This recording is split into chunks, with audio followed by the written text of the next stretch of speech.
在当中让他平安的离开啊，叫他从今以后不要再犯罪了啊，不要再犯罪了啊。所以耶稣的做人，我们看到那就是这么样一个慈悲怜悯，这个就是我们每一个人所需要的哈啊。我们如果是一个人所喜悦的教会，我们必须是一个团契的教会。我们看到这些的主徒、这些的门徒啊，这些信徒他们在一起反复共用啊，这样的一个团契，彼此之间的啊遵守主的教训、主的教训，还有交税波比，还有反复共用，都恒心啊同心合意，恒切的在殿里面啊这样的祷告啊大家欢欢喜喜啊，这样的一个就算是团契啊，这个就是一个团契。我们极力到这个团契啊，这个东方的博士，这几个博士他们来自不同的背景啊，天理悄悄有没有讲对？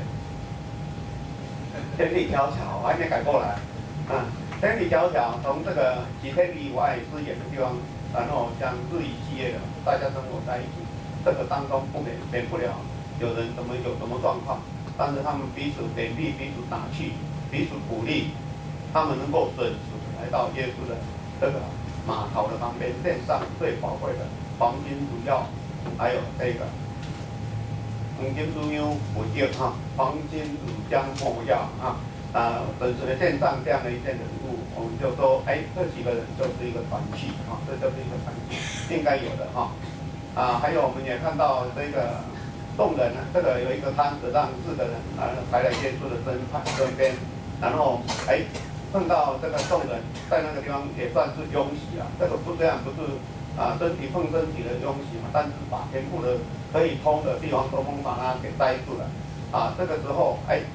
这4个人呢也不死心，就把这一个摊子从房屋的上面把它坠下来，结果呢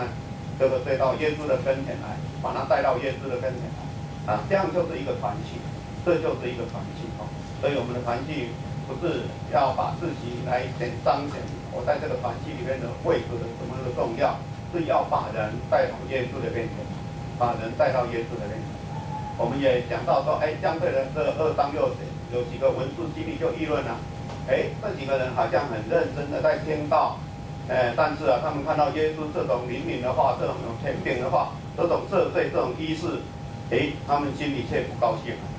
他们心里就议论了说，这个是谁啊？能够赦人家的罪，他说浅妄的话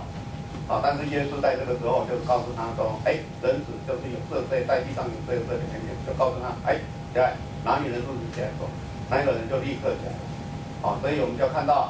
这个2个团体不一样，这4个人还有几个文士，这个不一样，这样几个文士他们也很认真的来听耶稣的讲道，可是他们心里却没有那么样慈悲怜悯，就刚才我们在说的那个做人。那种做人的那种学习，那种心态那种感动，他们没有这样的所以这个就不能算是团契了。这样你在那边聚会，却没有这样的一个感动的心，却没有这样的一个别人的这个难处，你愿意有这样的一个负担这样的一个感觉这个就不是一个团契所以团契就是在这个地方就区别出来了还有我们看到这个彼得他落在监狱的时候，其他人为他祷告第3个神所喜悦的教会是什么？祷告的教会。好，第1个是什么？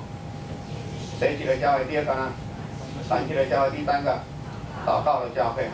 这个祷告的教会我们都讲了这是求问神求问神。我们今天还会再讲到这样的类似的故事求问神，然后我们也做到这个祷告的时候本回听的这个我们常常听到的功课是一个祷告的教会，是一个学习的教会，是一个团契的教会，是一个祷告的教会，是一个敬虔的教会，是一个敬虔的教会。告诉隔壁一下，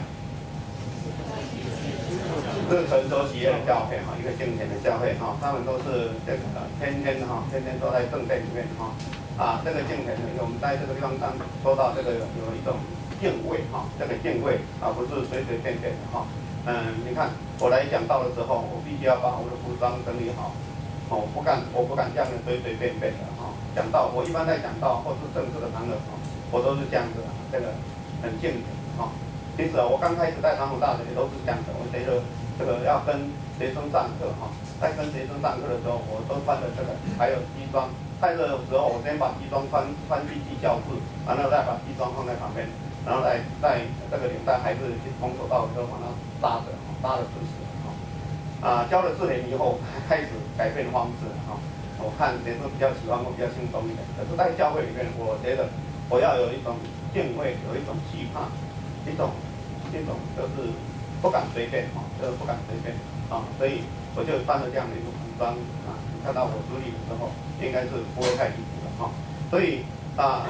一个敬畏从这个外表的服装也是要被要求的也是要被要求的。我们这样的一个敬畏的心这个敬畏，我们读了很多的这个经文箴言14章27节，一起来念开。敬畏耶和华就是生命的泉源，可以使人离开死亡的网箴言14章27节，好，请你背给隔壁听一下。敬畏耶和华就是生命的敬畏耶和华就是生命的泉源，可以使人离开网罗可以使人离开死亡的网罗所以我们敬畏耶和华那种惧怕神不高兴，有那种怕神不喜悦这样的一个，就叫做敬畏好，我们第5个就是说到，一个神都喜悦的教会是满有神作为的教会，就是满有神迹的教会所以我们看到这个，因为他们行了许多的神迹奇事，所以我们看到耶稣他招了12个门徒。给他们甜点，要他们行神迹奇事，所以行神迹奇事是神所赐的，是神所喜悦的。可是神迹奇事意思是都跟什么放在一起？什么时候会有神迹奇事？上个礼拜有特别讲什么时候？先讲上帝国的福音就是你在传道的时候你在传道跟人家在讲上帝国的福音的时候，跟人家分享信仰的时候，那时候是特别有神迹的时候。所以当你跟别人谈论了这个信仰的分享的时候，你就不用害怕为他来祷告，或是为自己来祝福，为自己来祷告。当你跟别人在谈论的信仰的时候，这个时候的祷告，我们看到好几次神把这个甜点把这个神迹奇事，把这个医病的甜事，这个甜点赐给人的时候，都是跟传福音连在一起，都是跟传道连在一起所以这个地方是这个样子我们也看到这个耶稣这个另外一个经文就是设立12门徒的时候，然后我们特别看到3章19节，他把这个12门徒叫过来，然后赐给他们甜点赐给他们要他们去。堂和自己团同在，3章14节，这12个人要堂和自己同在，开团他们去传道，并给他们怎么样甜点赶鬼然后我们跳到3章19节，这个地方特别讲还有卖耶稣的加略人犹大。好，这个地方牧师要稍微补充，上个礼拜没有讲到上个礼拜我告诉大家，还有这个加略人犹大，他这个地方特别强调是卖耶稣的前面说给他们甜点赶鬼，有没有包括犹大？有啦，有包括犹大但是犹大后来是他自己把自己的这个良心卖给撒旦的可是这个地方也提示了我们一件事情：当你在为别人祷告的时候也许你会怕的怕什么呢？哎呀，我刚出门的时候才跟太太吵架。我刚出门的时候才跟妈妈吵架，我刚出门的时候才做了一件事情，我心里有点不太平衡。我现在跟人家谈论这个生活上面的见证，我能够为他祷告吗？我祷告上帝会垂听吗？